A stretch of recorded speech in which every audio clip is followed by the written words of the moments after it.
Shalom, salam berkat dari kami untuk pendengar sekalian. Saat ini pendengar akan diberkati dengan program Hari Ini Harinya Tuhan bagian yang ke-8. Sebuah program rohani tentang doktrin Alkitab yang menolong kita untuk semakin tertanam dalam kebenaran firman dan bertumbuh dalam kemuliaan. Bersama hambanya, Pendeta Gilbert Lumwendong, STH.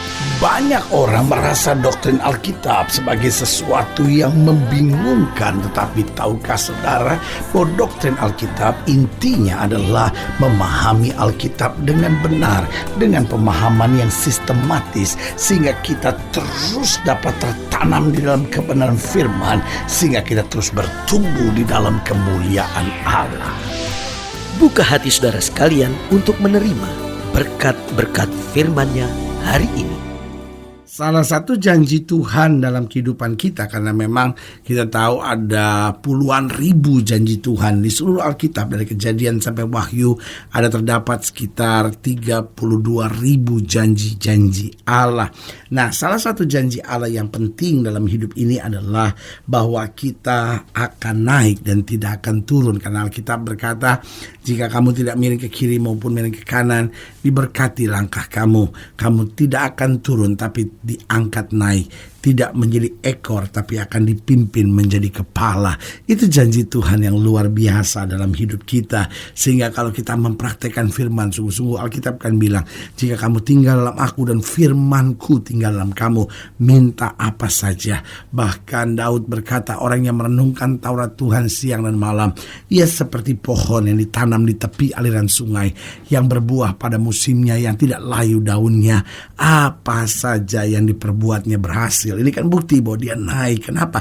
Karena firman itu. Karena firman menolong kita untuk mengerti hal-hal yang keliru, hal-hal yang salah. Firman menolong kita untuk berjalan di jalan yang benar. Firman menolong kita untuk berhasil. Firman menolong kita untuk berhikmat. Itu sebabnya Alkitab bilang, kalau kamu tidak miring ke kiri maupun miring ke kanan, kamu tidak akan pernah turun, tapi kamu akan naik. Nah, saudaraku yang kasih dalam Tuhan, tidak peduli situasi keadaan di sekitar kita separah apapun, tetapi janji Tuhan, engkau lebih daripada orang-orang yang menang.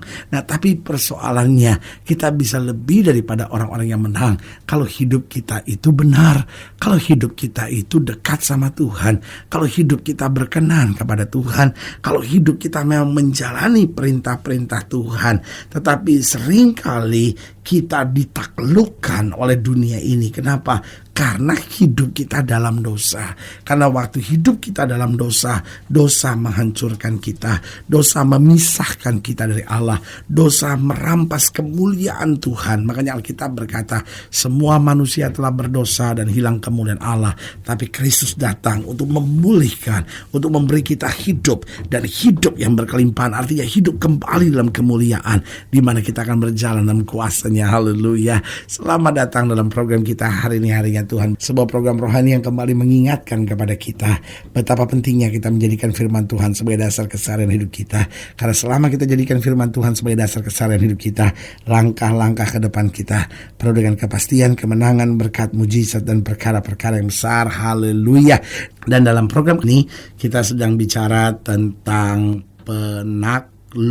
Nah, saudaraku yang kasih dalam Tuhan, memang Tuhan berjanji bahwa kita tidak akan ditaklukkan, kita tidak akan ditundukkan. Alkitab berkata, musuh datang dengan bersatu, tetapi dia akan lari meninggalkan kita dengan bertujuh jalan. Berarti dari sini Alkitab sedang menggambarkan kepada kita bahwa orang bisa saja merancangkan apapun yang jahat, tapi Tuhan akan mempermalukan orang yang merancangkan yang jahat dalam kehidupan kita. Tetapi sebaliknya, waktu kita hidup dalam dosa, maka dosa akan membuat kita terus ditaklukkan. Itu akan kita belajar hari ini dalam Mika pasal 1, Mika pasal 1 ayat 13 sampai ayat yang ke-16. Mika pasal 1 ayat yang ke-13 sampai ayat yang ke-16.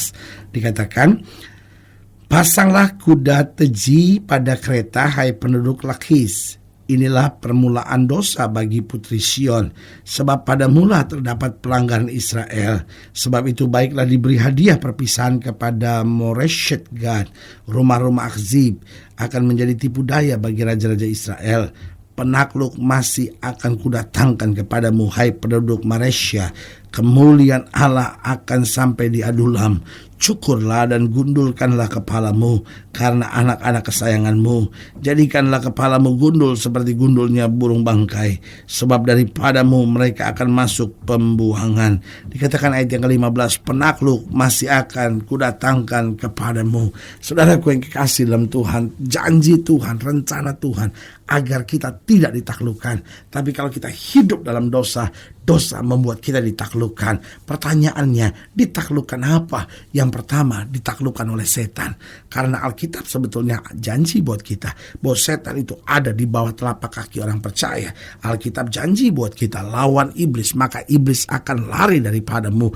Tetapi saudaraku yang kasih dalam Tuhan, kalau kita sendiri hidup dalam dosa, maka kita akan ditaklukkan oleh setan. Dan kalau setan menaklukkan kita, saudaraku yang kasih dalam Tuhan, rumah tangga kita diacak-acak, hari depan kita dihancurkan. Lalu apa yang terjadi? Segala karakter buruk mulai ada di hati kita, kebencian, kedendaman di hati kita, dan kita ditaklukkan oleh setan. Ada banyak orang masuk gereja, percaya pada Tuhan, sebetulnya dia mengasihi Tuhan, tapi karena dia nggak sungguh-sungguh sama Tuhan, ditaklukkan oleh setan. Sehingga apa yang terjadi? Dia ingin lepas narkoba, nggak bisa. Dia ingin lepas seks bebas, nggak bisa. Terus menerus dalam belenggu iblis ini. Oh, saudaraku yang kekasih dalam Tuhan, ini saatnya yang pertama kita minta ampun dosa, dan yang kedua minta darah Yesus menyucikan kita, dan yang ketiga mulai bangkit dari dosa kita dan mulai percaya bahwa kemuliaan Tuhan dicurahkan buat hidup kita, sehingga kita nggak ditaklukkan lagi oleh setan. Sudah terlampau lama rumah tangga kita diacak-acak oleh setan, masa muda kita diacak-acak oleh setan, bahkan hidup kita ini penuh dengan segala hal yang jahat yang setan mau taruh dalam hidup kita. Tapi sebagai hamba Allah, saya hanya mau ingatkan buat saudara, kita lebih daripada orang-orang yang menang. Taklukkan iblis karena kita punya kuasa di dalam Kristus. Yang kedua, kalau kita hidup dalam dosa, maka kita akan ditaklukkan oleh musuh. Alkitab berkata bahwa musuh-musuh akan datang dan akan menghancurkan hidup kita. Kenapa? Karena kalau kita tidak dekat sama Tuhan, kita tidak mengandalkan Tuhan, maka tidak ada pagar yang menjaga kita, sehingga orang iri sama kita dan menjatuhkan kita. Tidak sedikit orang yang karena iri akhirnya mulai memfitnah dan jatuh. Tapi saudaraku yang kasih dalam Tuhan, orang benar itu dipelihara oleh Tuhan. Karena untuk orang benar firman Tuhan berkata, kalau Tuhan sudah buka pintu, gak ada yang bisa menutup. Dan kalau Tuhan tutup pintu, gak ada yang bisa membuka. Jadi saudaraku yang kasih dalam Tuhan, yang pertama, kita gak seharusnya ditaklukkan oleh setan. Yang kedua, kita gak seharusnya ditaklukkan oleh musuh. Orang-orang yang membenci saudara, orang-orang yang merancangkan yang jahat buat saudara, gak perlu saudara balas, saudara berkati, dan Tuhan akan membuktikan sendiri bagaimana tangan yang kuat menyertai saudara. Lalu yang ketiga, kalau kita hidup dalam dosa, apa yang akan menaklukkan kita? Yaitu hal-hal daging, segala kesenangan dunia. Ini akan menaklukkan kita, sampai Paulus bilang begini, aku ingin buat yang baik, setiap kali aku ingin buat yang baik, yang jahat ya aku perbuat. Itu sebabnya dalam keluarga penting sekali suami mendoakan istri, istri mendoakan suami. Jangan hanya kritik, wah suami saya begini, wah istri saya begini. Karena ia pun manusia biasa, yang kalau kita nggak topang, dia bisa ditaklukkan oleh hal daging dan kesenangan dunia. Tapi kalau kita topang terus dalam doa, kita sama-sama saling menguatkan satu sama lainnya, maka makin hari kita makin kuat, makin berjalan dalam kemenangan dan kemuliaan. Haleluya.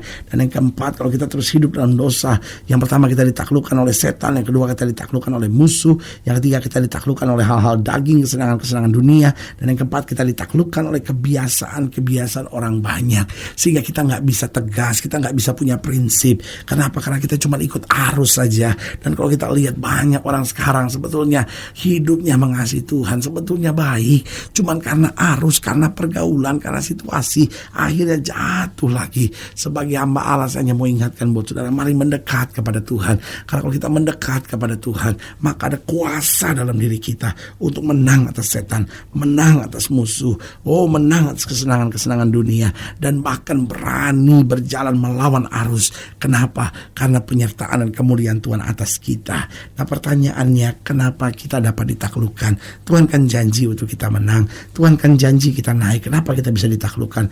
Yang pertama, karena kita jauh dari Tuhan. Waktu kita jauh dari Tuhan, maka pikiran kita negatif, kita jauh dari Tuhan, ambisi-ambisi kita negatif, motivasi kita nggak benar, lalu sifat karakter kita juga nggak beres sama sekali. Karena itu kita perlu mendekat kepada Tuhan. Daud sampai berkata begini, hanya dekat Allah saja aku tenang. Sebagai raja dia ngerti beban yang berat, dia tahu apa artinya pekerjaan-pekerjaan yang bertumpuk. Tapi akhirnya dia menyadari betul, kalau saya dekat sama Tuhan, selalu saja saya nggak bisa ditaklukkan. Orang-orang yang mau rancangan yang jahat justru dipermalukan oleh Tuhan. Karena itu saudaraku yang kasih dalam Tuhan, seorang pedagang kah saudara, seorang bisnismen kah saudara, atau mungkin setelah mendengar program ini bahkan di balik tali besi sekalipun, saudara sedang menghadapi badai hidup yang besar dalam hidup saudara, ini saatnya untuk saudara berkata, Tuhan, saya menyadari selama ini saya jauh dari Tuhan. Saya sebagai seorang suami yang jauh dari Tuhan, saya sebagai seorang istri yang jauh dari Tuhan, saya sebagai orang muda yang jauh dari Tuhan. Lalu mulai mendekat kepada Tuhan. Karena waktu kita mulai mendekat kepada Tuhan, ada damai, ada kekuatan, ada sukacita, dan ada petunjuk-petunjuk dari Tuhan yang disampaikan buat kita. Yang kedua, kenapa kita dapat dikalahkan? Karena kita tidak dipenuhi dengan Roh Kudus. Alkitab berkata, aku naik ke sorga untuk menyediakan tempat bagimu, tapi aku tidak akan meninggalkan kamu sebagai yatim piatu. Aku akan memberi seorang, haleluya, penolong lain yang akan menyertai kamu. Oh, Yesus sedang bicara tentang apa? Tentang Roh Kudus. Dan untuk Roh Kudus itu Yesus dengan tegas berkata, roh yang ada di dalam kamu itu lebih besar dari roh yang ada dalam dunia ini. Jadi kenapa kita dapat ditaklukkan? Kalau kita jauh dari Tuhan. Yang kedua, kalau kita tidak dipenuhi Roh Kudus. Dan yang ketiga, kalau kita tidak hidup dalam kuasa firman.